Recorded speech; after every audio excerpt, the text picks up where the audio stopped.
Hello, everyone. This is Dean Dahl, and this is The Edge is the Center. Welcome again to another episode, and this is a little bit of a special episode, a different one anyway. I'm not sure how special it'll be. This is our season recap episode for season number 1.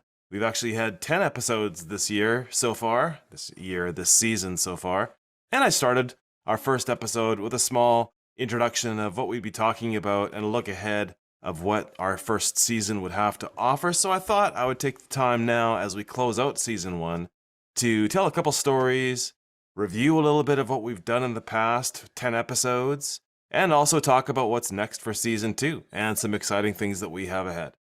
So I hope you have patience to stick with me. It'll be kind of fun, and you'll get to learn a little bit about me and what's coming up next. But first, I wanted to tell you a little bit of a story. I wanted to give you a little bit of insight into my life and how it affects what we're doing here at The Edge is the Center. It's a story from when I was a teenager, and it's about one of the first times that as a teenager, I got accepted into the cool kids group, which is kind of fun. Now, I grew up in a suburban town, and one of the things in this town that was pretty regular to do, it was pretty cool to go to a youth group. So there's all these churches around, almost on every corner in the downtown core of the city that I lived in. And it was just one of those things that kids typically, as they turned into teenagers, went to a youth group. Parents wanted to get rid of their kids for the night on a Friday night or something. I don't know. But it was one of those things that I always expected that I was going to do. And my parents thought it would be a great idea. And so off I went to go check this out. And, it was a typical program. I don't know if you've ever been to a youth group before. Many of you aren't religious and haven't been to those kind of things, but I happened to go, and it was actually kind of fun. There's all kinds of games. There's some cool people there that would do all kinds of things. They'd often have a little bit about a talk about God or something, and some people thought that was cool, and some people didn't. But there seemed to be a general acceptance anyway, and it got us through a Friday night and kept us doing some good, clean fun, I suppose. I remember, especially in the early years, going to this youth group and seeing all these older people than myself that I just thought were so cool when I first came in. I would enter in. There was people that were chatting in different corners that were having obviously a lot more fun than I was having. And you could tell that their life was connected to a lot more than just what this youth group had to offer. They were going out afterwards. They're going out for fast food. They're going out to see drive-in movies together. There was all kinds of parties that were happening afterwards and through the week. I was part of this group, and yet I really wasn't part of this group at all. I was just showing up as a young kid and watching all this stuff happening. Yes, there's fun games. Yes, there's activities to do. It kept me mildly entertained. But I really started to understand pretty quickly that I was on the outside of this group, even though I was at this group. I remember a couple of key characters. There's this guy named Paul. He had a Datsun 280 ZX, and it smelled like Ralph Lauren cologne every time you got even close to his car. I don't know what he did to that car to make it smell that strong, I guess. Anyways, he was such a cool guy. I'd walk by his car on the way into the building and realize, oh man, this guy's got it all together. Then there's another guy named Brian, who is quite a bit older than me, but he was always the center of attention, always telling stories, always having a great time, and he was always leading the pack afterwards. They were going out, they were doing stuff, and Brian was always there in the middle of it. I thought, oh man, these people are so cool. What can I do to be a part of this? I remember one time when one of the volunteers of this youth group took me aside. I'd been going for a few months regularly and just kind of doing my thing there. And he said, "Hey, Dean, what are you doing like this week? You go to high school, right? I would love to just come by. Like I'm actually in the neighborhood, and I thought maybe I'll pop by your school and just hang out at lunchtime just to see, what your school's like." And I was like, "Oh." Well, why would you ever do that? That's not cool. That's like, you don't come to my school. That's really weird. But he's like, no, no, serious. It'd be good just to kind of see what your school's like and just get to know you a little bit that way. So I thought, oh, okay, sure, that's fine. So, anyways, I arranged it. Come on Tuesday, and I'll be there at like 11:30 at school. And fine. So Tuesday came around, and I was kind of dreading this all morning, thinking this is going to be really weird. I think this youth group is kind of cool, and there's all these really cool people a part of it. But that's Friday night, and that's all these people that are from across town, and they all hang out together. They do the thing. Here's one of the leaders of that. He's a volunteer for this youth group, and he wants to come and hang out with me. That makes no sense because I'm not one of the cool people here. Anyways, this leader comes. His name's Bill, and I just have this vivid memory of Bill parking his car. Of course, I was standing by the front door of the school, extremely nervous. What does this mean for this guy, this cool guy from my youth group coming to my school where I'm really a nobody at my school? I see him walking across the parking lot. I get out to the front door and he says, "Hey, Dean, how's it going?" And he just starts up this casual conversation. And almost instantly, I felt like I was back at the youth group talking to Bill, who was always welcoming me at the door anyway. I felt this strange comfort being around him, knowing that he didn't care that I was, at my high school and he was coming as a visitor. He just saw it was me and he was fine just hanging out and just chatting. I really knew that he really had no specific agenda, except for one thing. He said, "Hey, by the way, Dean, I just want you to know that, you're a cool kid. And we at the youth group on Friday nights, we actually all think you're pretty nice. And we notice that you're kind of hanging around the corners and stuff. And it feels like you're a little awkward in terms of you don't really know if you fit in. But we just want you to know that you totally do fit in. We think you're great and we want to have you to keep coming. And just happy to have you. Just want you to know that we welcome you into our community." And it didn't take much, but those simple words, as they started to sink in over hours, over days, over weeks, I started to understand that this was an actual group of people that really actually cared about me. They didn't really just care that I came in as another set of feet walking through the door and doing these activities, but they actually had an interest in who I was and in my life. And they wanted to help me flesh out the vibrancy in my life to be able to actually live a little bit brighter than I currently was. They really had not much more of an agenda beyond that. They just wanted me to be a more full human being. And as I look back on it now, that invitation of Bill walking across the parking lot of my high school, entering through my high school doors and meeting me kind of in my turf where I was and welcoming me into that community on Friday nights with those people, with Paul and with Brian, all those people that were really cool going out. It made me feel like, yeah, I'm actually a part of this. And it really changed my attitude as I went that Friday night. All of a sudden, I felt like, oh, I could be friends with these people. This is kind of cool. And we started to go out. They became my friends. We began to start doing things together. We'd go out on Sunday afternoons and play basketball or football or throw the frisbee around. And months went by, years went by, and some of these people became really close friends to me for years to come.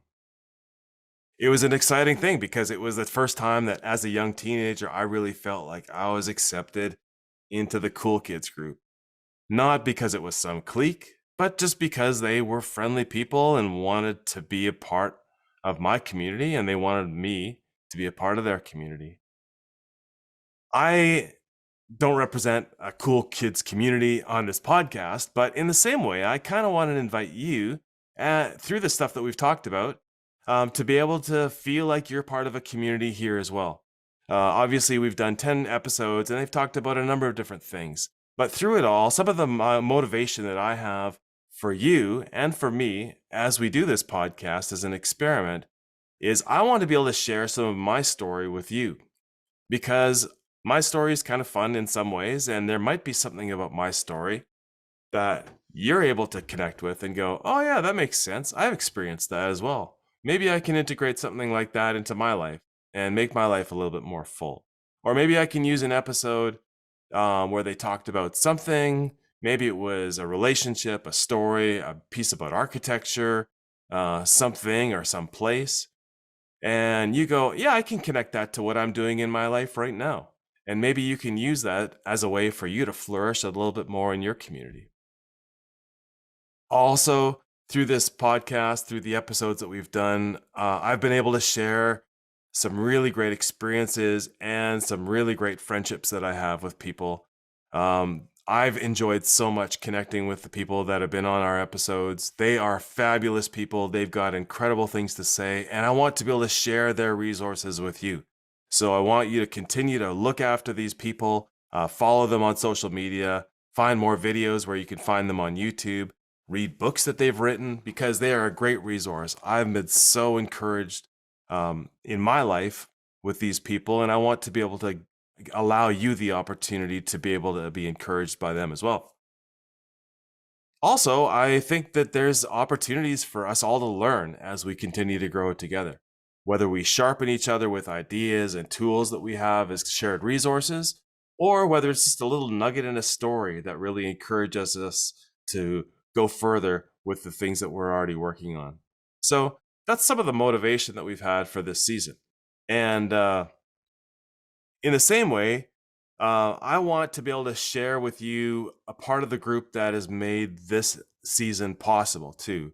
I'm the talking head on this video. Obviously, you've seen and heard enough of me, but there are also people that are essential to being able to make this happen. So I wanted to give some shout outs, some thank yous to some very special people in my life that have made this happen. So Daniel Stair, particularly, is behind the scenes, and you'll probably never meet him, but he is critical to being able to make this podcast happen.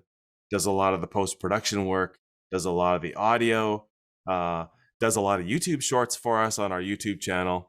So thank you, Daniel, for your help with that.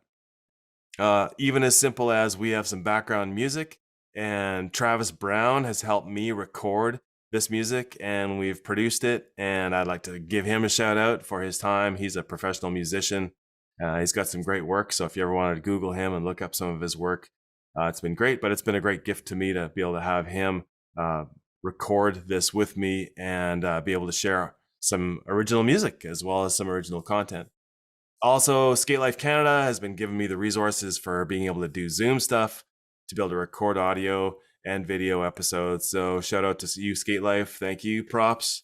Dollhouse Art has been instrumental in providing some of the background designs for the set. So if you ever see shorts or YouTube videos of me, you'll notice some things around the set that we have. Dollhouse has provided some of the paintings and some of the sculptural elements for that. So thank you. But most importantly, I wanted to thank you, my guests, in the past season. For the last 10 episodes. It has been such a thrill. And again, if you've been one of my guests and you're listening now, thank you so much. You've been amazing. I look forward to connecting with you much more. And again, if you're a listener, you've been inspired by our guests, I would encourage you to go follow them, check them out on social media, buy their books, listen to their music, engage however you can, because they've got a lot more to offer than what they were simply able to offer on an episode in season 1. So I want to be able to share a couple little things with you about season 2 that's coming up. We're going to start in a couple of weeks. Going to take a couple of weeks off just to reboot, to refresh, to catch up on some past episodes, to fill in some more YouTube shorts.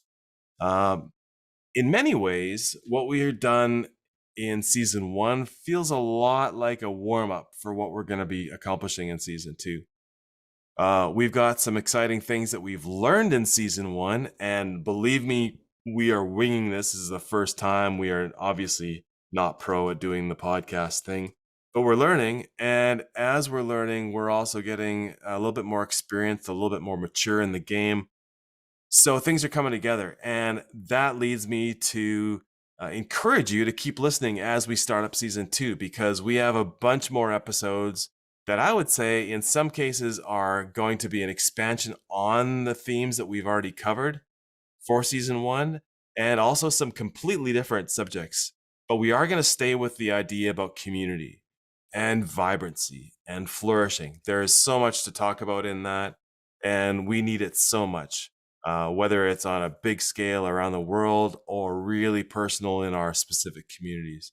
It's such a great topic to talk through, great subject to explore, and we're going to keep going on that. So here's some things that you can expect and look forward to in season 2 as we start to work on it. We are going to continue interviewing guests. We're going to keep interview style going. I love it. It's a great way to be able to express great ideas, great stories, and also it's really fun to have a conversation with great people that have great things to say. We're going to dig deeper into the themes that we've already talked about in season 1. We're going to be talking more architecture. We're going to go even deeper into art, music, film, theater, painting, all kinds of different media. That's going to be fascinating. Again, like I said, we're going to continue to dive deeper into vibrancy, into community. We're also going to be offering more YouTube content, and we already do shorts. If you haven't seen it, you can check us out on YouTube, on our YouTube channel. We have a number of highlights from each episode. We're going to be adding more of those, and also offering you a bit more of a feature, not a feature length, but a little bit longer form YouTube video for you to check out as another layer. So those are some of the things happening in season 2. But I really wanted to encourage you and give you a kind of a takeaway, something that you can do. And it would really help us as well, because as we approach looking at season 2, we want to be able to take another step of quality and of significance to be able to encourage you as a listener. So here are some ways that we would love to have you be involved at the Edges the Center and in our podcast. 1, get our story out to your friends.